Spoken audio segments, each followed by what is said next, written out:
So ಟಾರ್ಗೆಟ್ಗೆ ಮತ್ತೊಮ್ಮೆ ಸ್ವಾಗತ. ಹರಿಪ್ರಸಾದ್ ಅವರೇ, ತಾವು ಅಣ್ಣಾ ಹಜಾರೆ ರಾಮದೇವ್ ಬಗ್ಗೆ ಮಾತಾಡಿದ್ರಿ, ಅಲ್ಲ ಸಂತೋಷ್ ಹೆಗಡೆ ಬಗ್ಗೆ, ಅವರ ಕೆಲಸ ಕಾರ್ಯಗಳ ಬಗ್ಗೆ, ಅವರ ರಾಜಕೀಯ ಭಾಷಣ ಮಾಡ್ತಾರೆ ಅನ್ನೋದನ್ನೆಲ್ಲ ಹೇಳಿದ್ರಿ.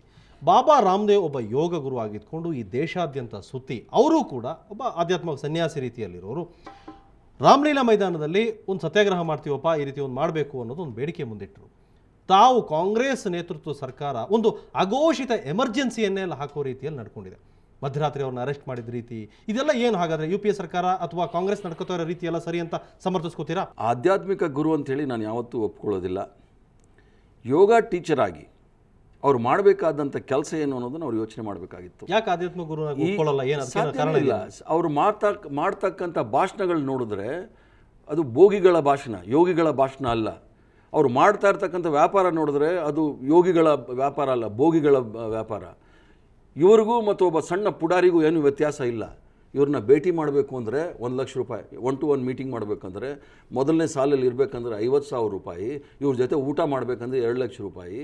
ಈ ಥರ ಪ್ರೈಸ್ ಲಿಸ್ಟ್ ಹಾಕೊಂಡಿರ್ತಕ್ಕಂಥವ್ರು ಇವರೇನು ಸಂತರಾಗ್ತಾರಾ ಅಥವಾ ಯೋಗಿಗಳಾಗ್ತಾರಾ? ಇವರು ಭೋಗಿಗಳು. ಇದೊಂದು ಡೋಂಗಿ ಬಾಬಾ ಅಂತ ನಾನು ಹೇಳಲಿಕ್ಕೆ ಇಚ್ಛೆ ಬೀಳ್ತಾನೆ. ಈ ರಾಷ್ಟ್ರದಲ್ಲಿ ಆಗ್ತಕ್ಕಂಥ ಅನಾಹುತಗಳ ವಿರುದ್ಧ ಹೋರಾಟ ಮಾಡಬೇಕು ಅಂದರೆ ಧೈರ್ಯವಾಗಿ ನೋಡಿ, ಇವೆಲ್ಲ ಅತ್ಯಾಚಾರಗಳು, ಭ್ರಷ್ಟಾಚಾರಗಳು, ಅನಾಚಾರಗಳು ಆಗ್ತಾ ಇದೆ, ಇದ್ರ ಬಗ್ಗೆ ನಾನು ಹೋರಾಟ ಮಾಡ್ತೀನಿ ಅಂತೇಳಿ ಪೊಲೀಸಲ್ಲಿ ಪರ್ಮಿಷನ್ ತೆಗೆದುಕೊಂಡು ಆ ರಾಮಲೀಲಾ ಮೈದಾನದಲ್ಲಿ ಮೀಟಿಂಗ್ ಮಾಡ್ಬೋದಿತ್ತು. ಅದು ಬಿಟ್ಬಿಟ್ಟು ಯೋಗ ಟೀಚ್ ಮಾಡ್ತೀನಿ ಅಂತೇಳೋ ಕೇಳ್ತಕ್ಕಂಥ ಒಂದು ಹೇಡಿತನ ಇದೆಯಲ್ಲ, ಆ ಯೋಗದ ಹೆಸರಲ್ಲಿ ಪರ್ಮಿಷನ್ ತೆಗೆದುಕೊಂಡು 21 ದಿವಸಕ್ಕೆ ನೀವು ಮಾಡಿದಂಥ ಭಾಷೆ ಏನು, ನೀವು ಉಪಯೋಗ ಮಾಡಿದಂಥ ಭಾಷೆ ಕೇಂದ್ರ ಸರ್ಕಾರ ಕೂಡ ನೆಗೋಸಿಯೇಷನ್ ಇಳಿತಲ್ಲ, ಸರ್ಕಾರ ಗೊತ್ತಿಲ್ಲ. ಇಲ್ಲ ಇರಿ ಬಂದೆ ನೋಡಿ, ಸರ್ಕಾರ ಅಡ್ಮಿನಿಸ್ಟ್ರೇಷನ್ನು, ಸರ್ಕಾರ ನಡೆಸ್ತಕ್ಕಂಥ ಪಕ್ಷ ಬೇರೆ.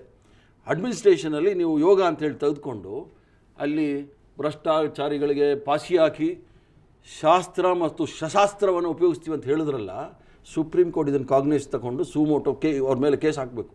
ಇದು ರಾಷ್ಟ್ರವನ್ನು ಧೂಳಿಪಟ ಮಾಡ್ತಕ್ಕಂಥ ಏನಕ್ಕೆ ಅಂತ ತಮಗೆ ಗೊತ್ತಿದೆ. ಸುಮೋಟೋ ತಗೊಂಡಿದ್ದು ಪೊಲೀಸ್ ಆಕ್ಷನ್ ಬಗ್ಗೆ ಸುಮೋಟೋ ಬಂದೆ ಅದಕ್ಕೆ ಬರ್ತೀನಿ, ಆ ಪಾಯಿಂಟಿಗೆ ಬರ್ತೀನಿ. ಭಾರತೀಯ ಜನತಾ ಪಾರ್ಟಿಯವರ ಇತಿಹಾಸ ನೋಡಿದಾಗ ಮತ್ತು ಆ ಸಂಘ ಪರಿವಾರದ ಇತಿಹಾಸ ನೋಡಿದಾಗ ಸುಪ್ರೀಂ ಕೋರ್ಟಲ್ಲಿ ಸ್ಟ್ಯಾಂಪ್ ಪೇಪರಲ್ಲಿ ಬರ್ಕೊಟ್ರು, ನಾವು ಅಯೋಧ್ಯದಲ್ಲಿ ಹೋಗ್ತಾ ಇರ್ತಕ್ಕಂಥದ್ದು ಕಾರ್ ಸೇವೆ ಮಾಡಲಿಕ್ಕೆ, ಪ್ರಾರ್ಥನೆ ಮಾಡಲಿಕ್ಕೆ, ಮಸೀದಿಗೆ ಏನಾಗೋದಿಲ್ಲ ಅಂಥೇಳಿ. 1 ಲಕ್ಷ ಜನ ಸೇರಿದಾಗ ಆ ಮಸೀದಿ ಕೆಳಗಡೆ ಬಂತು. ಇಡೀ ರಾಷ್ಟ್ರ ತಲೆ ತಗ್ಸ್ತಕ್ಕಂಥ ಕೆಲಸ ಮಾಡಿದ್ರು. ಎಷ್ಟು ಸಂದರ್ಭದಲ್ಲಿ ಇವರು ಸರ್ಕಾರಕ್ಕೆ ಕೊಟ್ಟಿರ್ತಕ್ಕಂಥದ್ದೊಂದು, ಮಾಡ್ತಕ್ಕಂಥ ಕೆಲಸ ಅನ್ನೊಂದು. ಕಾಂಗ್ರೆಸ್ ಪಕ್ಷದ ಇತ್ತೀಚಿನ ಹೇಳಿಕೆಗಳು, ದಿಗ್ವಿಜಯ್ ಸಿಂಗ್ ಮಾತಾಡ್ತಾ ಇರೋದು, ಕಪಿಲ್ ಸಿಬಲ್ ಮಾತಾಡ್ತಾ ಇದ್ದು, BK ಹರಿಪ್ರಸಾದ್ ಮಾತಾಡ್ತಾ ಇರೋದು, ಈ ಎಲ್ಲ ಮಾತುಗಳನ್ನು ಕೇಳ್ತಾ ಇದ್ರೆ ಕಾಂಗ್ರೆಸ್ ಪಕ್ಷ ಎಲ್ಲೋ ಹಾದಿ ತಪ್ಪಿ ನಡ್ಕೋತಾ ಇದೆ. ಪ್ರಜಾಪ್ರಭುತ್ವ ವ್ಯವಸ್ಥೆಯಲ್ಲಿ UPA ಸರ್ಕಾರ ಅಥವಾ ಭ್ರಷ್ಟಾಚಾರದ ಬಗ್ಗೆ, ಕಪ್ಪು ಹಣದ ಬಗ್ಗೆ ಯಾರು ಮಾತಾಡಬಾರ್ದು. ನೋಡಿ, ಕಾಂಗ್ರೆಸ್ ಪಕ್ಷ ಮುಖವಾಡ ಹಾಕೊಂಡು ಇದನ್ನೆಲ್ಲ ಮಾಡ್ತಾ ಇದೆ. ಗುಜರಾತ್ ಇವರಿಗೆ ಮಾಡೆಲ್ ಸ್ಟೇಟ್, ಅಲ್ಲಿ 10 ವರ್ಷದಿಂದ ಲೋಕಾಯುಕ್ತ ಇಲ್ಲ.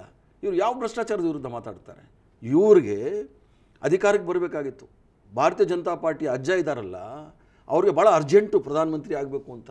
2000 ಯಾರಿಗೆ ಹೇಳ್ತಾ ಇದ್ದೀರಿ? ಅಜ್ಜ ಅಲ್ಲಿ LK ಅದ್ವಾನಿ ಅವರು, ಭಾರತೀಯ ಜನತಾ ಪಾರ್ಟಿಯವ್ರ ಅಜ್ಜ. ಅವ್ರಿಗೆ ಪ್ರಧಾನಮಂತ್ರಿ ಆಗಬೇಕು ಅಂತೇಳಿ ಭಾಳ ಆಸೆ ಇತ್ತು. 2004ರಲ್ಲಿ ಅದು ಕೈಗೂಡಲಿಲ್ಲ. 2008ನಲ್ಲಿ ನ್ಯೂಕ್ಲಿಯರ್ ಅಗ್ರಿಮೆಂಟ್ ವಿಚಾರದಲ್ಲಿ ಸರ್ಕಾರವನ್ನು ಅಸ್ಥಿರಗೊಳಿಸ್ಲಿಕ್ಕೆ ಪ್ರಯತ್ನ ಮಾಡಿದ್ರು, ಅದು ಆಗಲಿಲ್ಲ. 2009 ಇಸ್ನಲ್ಲಿ ಭಾಳ ಆಸೆಗಳು ಇಟ್ಕೊಂಡಿದ್ರು, ಇನ್ನೇನು ಅಧಿಕಾರಕ್ಕೆ ಬಂದೇ ಬಿಟ್ವಿ ಅಂತ, ಅಲ್ಲೂ ವಿಫಲರಾದರು. 2010ನಿಂದ ಭ್ರಷ್ಟಾಚಾರದ ವಿರುದ್ಧ ಭಾಳಷ್ಟು ಬೊಬ್ಬೆ ಹಾಕಿದ್ರು. ಈ 5 ರಾಜ್ಯಗಳಲ್ಲಿ ನಾವು ನಿರ್ನಾಮ ಆಗ್ತೀವಿ ಅಂತ ತಿಳ್ಕೊಂಡ್ರು. ಆದರೆ 5 ರಾಜ್ಯಗಳಲ್ಲಿ 3 ರಾಜ್ಯಗಳಲ್ಲಿ ಕಾಂಗ್ರೆಸ್ ಪಕ್ಷ ಮತ್ತು ಅದರ ಜೊತೆಗಿರ್ತಕ್ಕಂಥ ಪಕ್ಷಗಳು ಗೆದ್ವಿ. ಆದ್ದರಿಂದ ಕಂಗಾಲಾಗಿ ಅವರ ಜವಾಬ್ದಾರಿ ಏನಿದೆ ನೋಡಿ. ಈ ಕಂಗಾಲಾಗಿರೋದು ಯಾರು?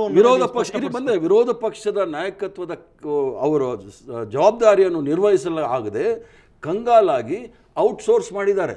ಈ ಸಿವಿಲ್ ಸೊಸೈಟಿಗೆ ಮತ್ತು ಬಾಬಾ ರಾಮದೇವ್ಗೆ, ಅಣ್ಣಾ ಹಜಾರೆಗೆ ಔಟ್ಸೋರ್ಸ್ ಮಾಡಿ ಅವರಿಂದ ಏನಾದರೂ ಯಶಸ್ವಿ ಆದರೆ ಅದನ್ನು ನಾವು ಲಾಭ ಪಡ್ಕೊಳ್ಳೋಣ ಅಂತ ಹೇಳಿ ಅವ್ರದ್ದು ರಾಜಗುರು ಇದ್ದಾರೆ ನೋಡಿ, ವಿಶ್ವತೀರ್ಥ ಸ್ವಾಮೀಜಿಗಳು ನಿನ್ನೆ ಅದನ್ನು ಹೇಳ್ಬಿಟ್ರು, ಲಾಭ ಪಡ್ಕೊಳ್ಳೋದ್ರಲ್ಲಿ ಏನು ತಾಪತ್ರ ಇಲ್ಲ. ಓಕೆ, ಅವ್ರ ಹೋರಾಟದ ಬಗ್ಗೆ ನಿಮ್ಗೆ ಅಪನಂಬಿಕೆ ಇದೆ, ಅವ್ರ ಬಗ್ಗೆ ಇಲ್ಲ ಸಲ್ಲದ ಆರೋಪಗಳನ್ನು ತಾವು ಮಾಡ್ತಾ ಇದ್ದೀರಿ. ನೋಡೋಣ ಅದು ಹೇಗೆ ಜನ ಅದಕ್ಕೆ ಏನು ಸ್ಪಂದಿಸ್ತಾರೆ ಅಂತೇಳಿ. ಈಗ ಅವ್ರು ಕೇಳ್ತಾ ಇರೋದು ಕಪ್ಪು ಹಣ, ವಿದೇಶಗಳಲ್ಲಿರುವ ಭಾರತದ ಹಣವನ್ನು ತರೋದಕ್ಕೆ. ಹೌದು, ನಾವು ತರ್ತೀವಿ ಅಂತ ಹೇಳ್ಕೊಳ್ಳೋದಕ್ಕೆ ಏನು ಕಾಂಗ್ರೆಸ್ಸಿ ಸಮಸ್ಯೆ? ಅಥವಾ ಭ್ರಷ್ಟಾಚಾರ ರಾಷ್ಟ್ರವ್ಯಾಪಿ ಹಬ್ಬಿದೆ, ಹೌದಾ? ಒಪ್ಕೋತಿರ ತಾನೆ?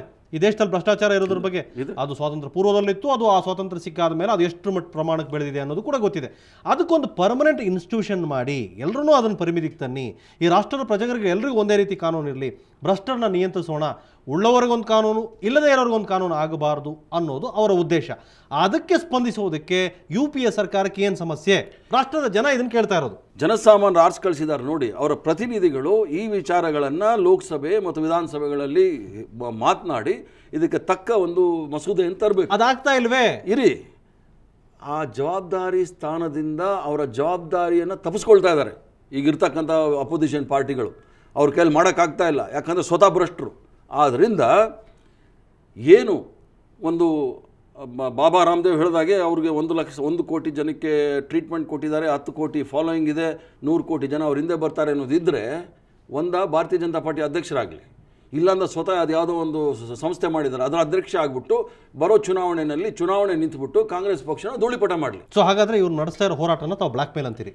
It is 100. ಅಣ್ಣಾ ಹಜಾರೆ ಬಗ್ಗೆ ನಾನು ಹೇಳ್ತಾ ಇಲ್ಲ, ಬಾಕಿಯವರು ಏನು ಅವ್ರಿಗೆ ಬೆಂಬಲ ಕೊಡ್ತಾ ಇದ್ದಾರೆ ನೋಡಿ, ಬಾಬಾ ರಾಮದೇವ್ ಬ್ಲ್ಯಾಕ್ ಮೇಲ್ ಮಾಡ್ತಾ ಇದ್ದಾರೆ ಕೇಂದ್ರ ಸರ್ಕಾರಕ್ಕೆ, ನೇರವಾದ ಆಪಾದನೆ ಮಾಡ್ತಾ ಇದ್ದೀನಿ. ಅವ್ರು ಯೋಗಿ ಅಲ್ಲ, ಅವ್ರು ಡೋಂಗಿ ಬಾಬಾ ಅಂತ ಹೇಳಿ ಇನ್ನು 100 ಸಲ ಹೇಳಕ್ಕೆ ನಾನು ತಯಾರಿದ್ದೀನಿ. ರೈಟ್. ಅಣ್ಣಾ ಹಜಾರೆ ಬಗ್ಗೆ ನಾನೇನು ಮಾತಾಡೋದಿಲ್ಲ. ಓಕೆ ಹರಿಪ್ರಸಾದ್, ನಿಮ್ಮ ಜೊತೆ ಇನ್ನಷ್ಟು ಮಾತಾಡ್ತೀನಿ. ಅದಕ್ಕೆ ಮೊದಲು ಒಂದು ಚಿಕ್ಕ ಬ್ರೇಕ್.